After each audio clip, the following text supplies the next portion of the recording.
Magandang araw mga kapatid ko sa pananampalataya at kadipinsa sa pagtuong Katoliko. Meron lang tayong sasagutin na mga katanungan ng mga ibang sikta, kagaya sa tanong ni PhD Jerry Ompok. Doktor daw ni siya pero di mo tuo o kasaysayan. So gipahinumduman taani na magbantay taani nila kay doktor ba. So, nagingon nga ang mga protestante bisan tuod og dili na sila nato igsuon sa pagtuo tungod kay mibiya man sila nato og kaaway sila sa Ginoo. Mabasa nato sa 1 Juan 2:18-19. Ug bisan gidaot nilang atong relihiyon, ug bisan nga gibutang-butangan kita og mga sayop sa atong pagtulon-an, nagibay mabasa sa Mateo 5:11 nagingon nga ato gihapon silang higugmaon, tagaan og respeto ang ilang desisyon nganong mibiya sila sa simbahang Katoliko. Tungod kay pagtulon-an nato nga itudlo sa Ginoo, nga ibugugmaon nato ang atong mga kaaway.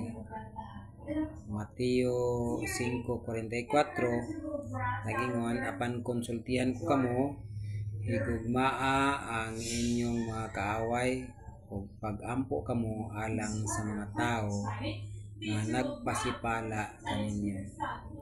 Isod kayo kay kining mga tawhana naghukom na sa ato ang mga Katoliko. Mateo 7:11 na gingon diha nga babalag yapon nga nagingon, ayaw kamo paghukom sa uban aron dili kamo hukman sa Dios. So kini sila tanan naghukuman sila tungod kay ang ilang gisangyaw dili na mao nga atong pagtulon-an.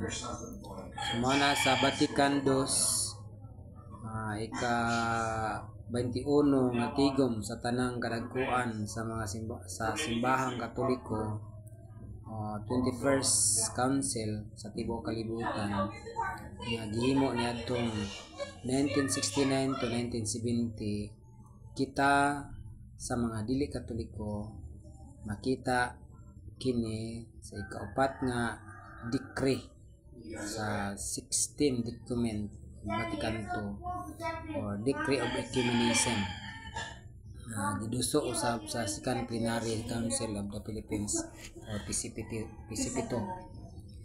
Kining maong mga pahimangno gisulti sa Ginoo apan wala kini magpasabot nga atong uyunan ang gitudlo sa mga protestante nga mga sayop nga mga pagtulon-an, tungod kay gipahayag sa Dios ang nga ipatunglo kining mga tawana.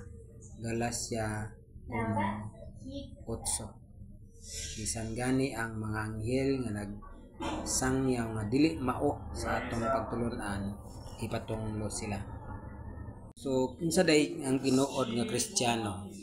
So Catechism of the Catholic Church number 1289 says that very early, the better to signify the gift of the Holy Spirit, an anointing with perfume oil or chrism was added to the laying of the hands. So laying of the hands. This anointing highlights the name Christian. So katong mga Kristiyano na ang tawag, which mean anointed. So ang Christian di ay is anointed and derives from that of Christ himself, whom God anointed with the Holy Spirit.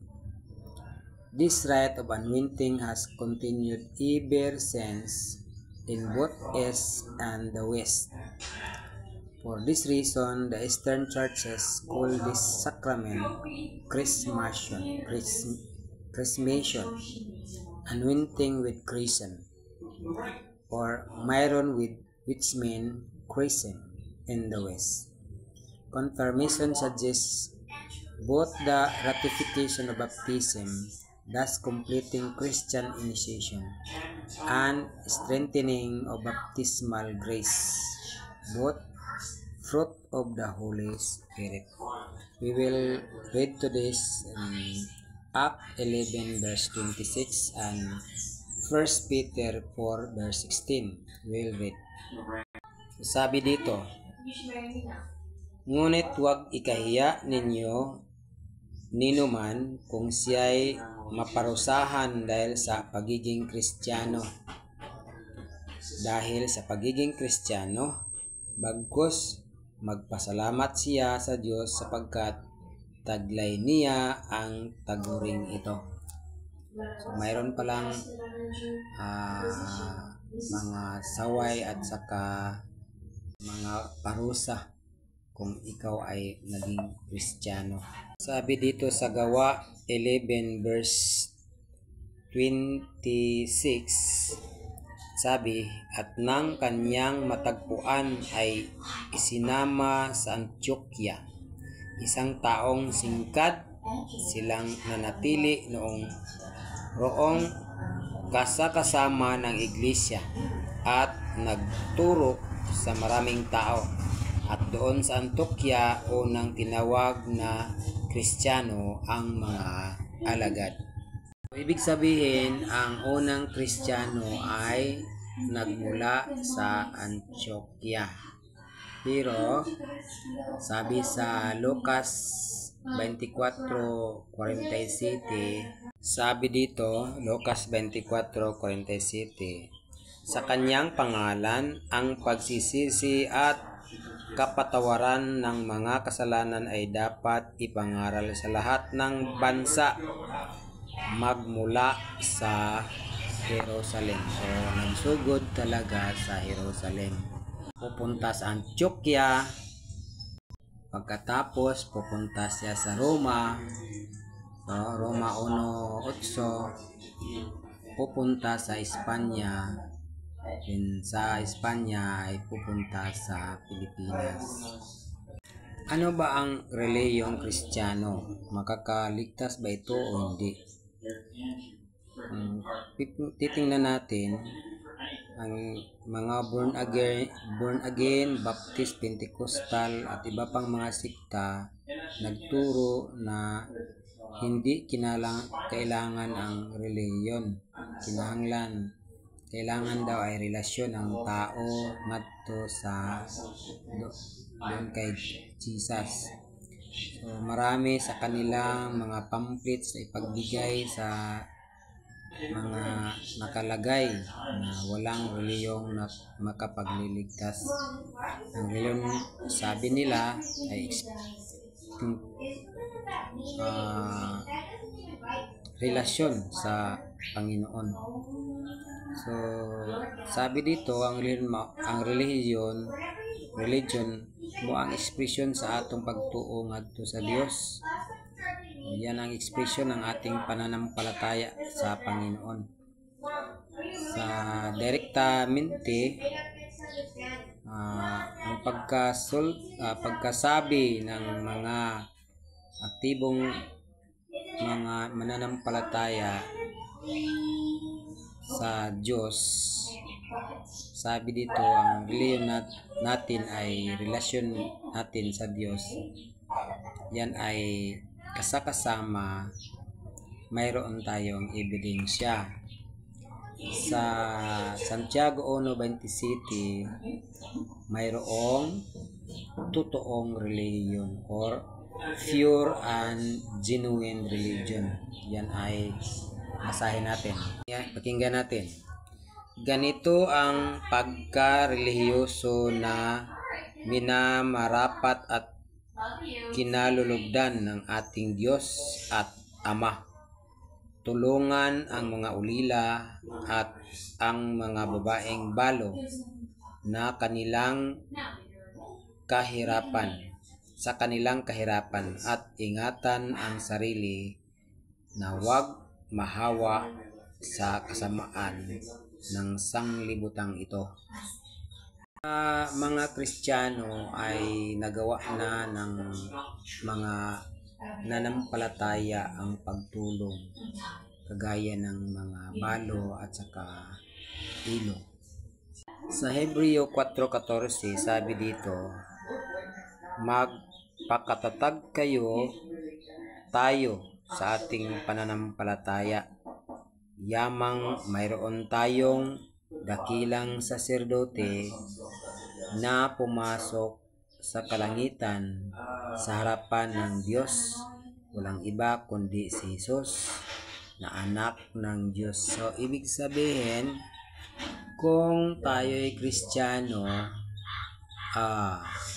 ang leader natin ay saserdote or pari na pastor. So, kung pastor lang, hindi pare, iba na yun. Sa Hebreo 10:23, sabi dito, magpakatatag tayo sa ating pag-asa at huwag mag-alinlangan sapagkat tapat nangako sa atin. Tapat ang nangako sa atin. Anong sinabi sa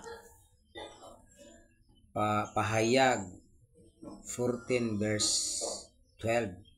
Sabi dito, kaya't kailangang magpakatatag ang mga hinirang ng Diyos, ang mga sumusunod sa utos ng Diyos at mananatili sa pananalig kay Jesus.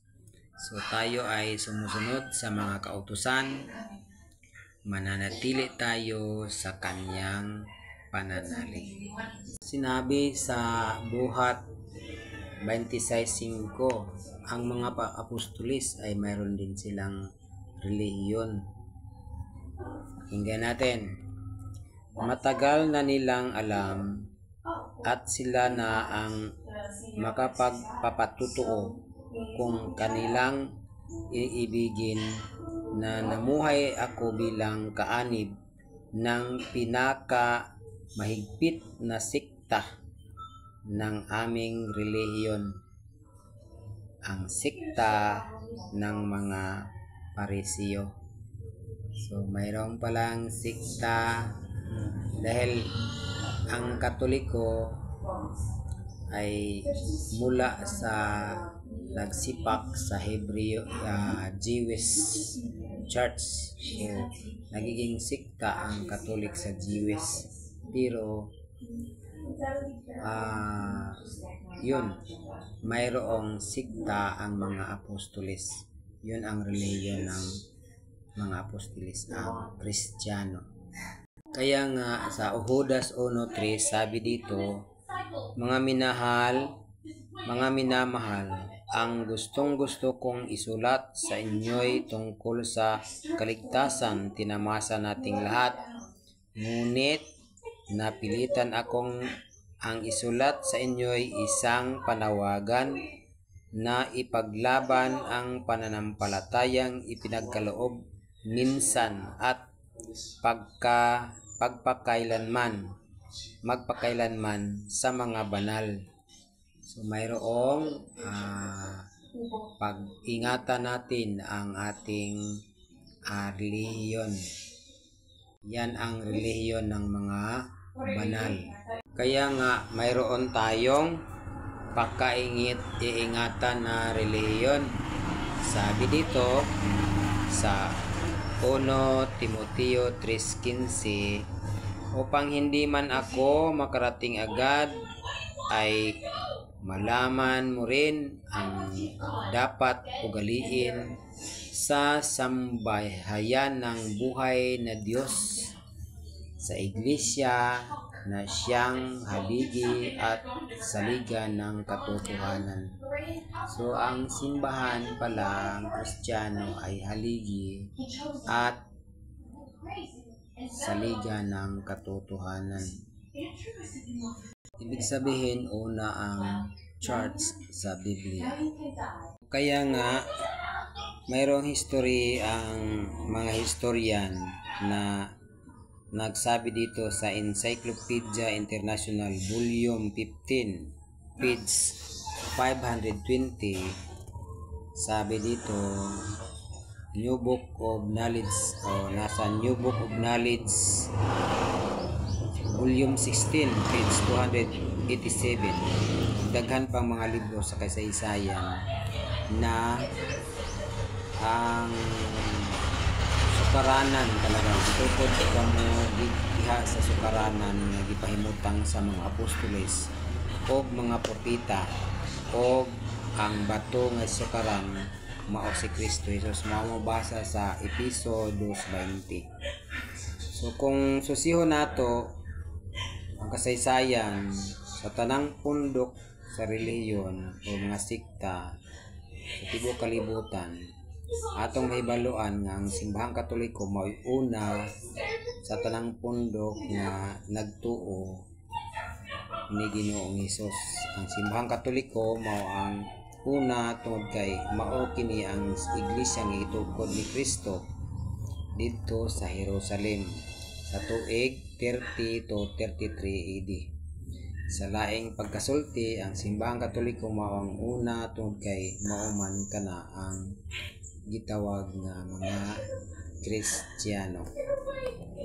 Sa atong pagsusi usab sa kasaysayan, mahibalo nato nga ang mga pundok ng mga Protestante ulahi na kini mitungha mo kining mitungha sa tuig 1521 sa dihang si Martin Luther nag-aklas sa simbahang Katoliko. Ang tawag ani nila nga mga mini nga mga magtutudlo. Mabasa na to sa Buhat 20:29 hangtod sa 30. No? Ug ang katumanan ini mao si Martin Luther. Sa 1517 si Martin Luther nagtukod og iyang pundok ug iyang ginganlan og Lutheran Church. Siya ang sinugdan o siya ang amahan sa mga Protestante, Father of the Protestant. Gikan ni Martin Luther hangtod karon daghan kaayo nga mga nagtukod og pundok gigamit ang pangalan sa Ginoo. O maabot na sila og 47,000 niadtong 2016. Mabasa na to sa Wikipedia. So, kining punduka mga Protestante ang nagkontra, nag-atake sa simbahang Katoliko. Hantod karon ang Katoliko always gyapon nag-grow. No? Mao kini ang mababasa nato sa Mateo 24:5 nagingon, kay sa ako ngalan daghang tawo nga moani nga mag-ingon ako ang Mesiyas ug daghan ang malimbungan. So nagwarning ta ani, giwarningan ta sa Ginoo ani labi na ni San Mateo nga dili ta dali-dali nga maminaw aning mga tawhana. Ug mao kana ang nahitabo karon daghan mga tawo nga nagtukod og pundok gamit ang ngalan sa Ginoo. Alexander Campbell pundok unsa ni nga mga pundok nila, Church of Christ. Felix Manalo 1914. Daghan pa sa Davao City si Apollo Kibuloy. Daghan na ang iyang grabe ra pagkaso. Mo na ba na priso gani. So kung ibalik nato ang panahon, so ang edad sa atong simbahan kay nagtukod man si Jesus Christ og simbahan 33 AD 2025 ng takar. Minusan ni mag 33 ang 2025. Naana sa 1992 ang edad sa simbahan. Na kung ang ilang simbahan o inyong simbahan, inyong sikta naapas 500 kapin minik na ang mga simbahan dili na sa Ginoo. Una nga mo kanjuta sa tudlo sa simbahan ang tawag ani catechesis, no? Mga catechize jud ang mga Katoliko dapat Unsay gingon? Catechesis is an education in the faith of children, young people and adults, which include especially the teaching of Christian doctrine imparted, generally speaking, in an organic or systematic way, with a view to initiating the hearers into the fullness of Christian life. Mabasa nato niya sa Mateo 28 versikulo 20. Kung piblohi sila sa pagtuman sa tanan nga akong gisugo kaninyo. Episo 6:4 amamaha sila sa Kristohanong disiplina. 1 Timoteo 4:11-12 isugo ug itudlo kining mga butanga. Panultihon 1:8 anak pamatiya ang gitudlo kaninyo sa inyong mga amahan, mga church father. So while not being formally identified with them, catechesis is built in a certain number of elements of the church pastoral mission which have catechetical aspect that prepare for catechesis or spring from it. They are the initial proclamation of the gospel of missionary preaching to others faith, examination of the reason of belief, experience of Christian living, celebration of the sacrament, integration into the ecclesial community, and apostolic and missionary witness. So that's all, and thank you for watching.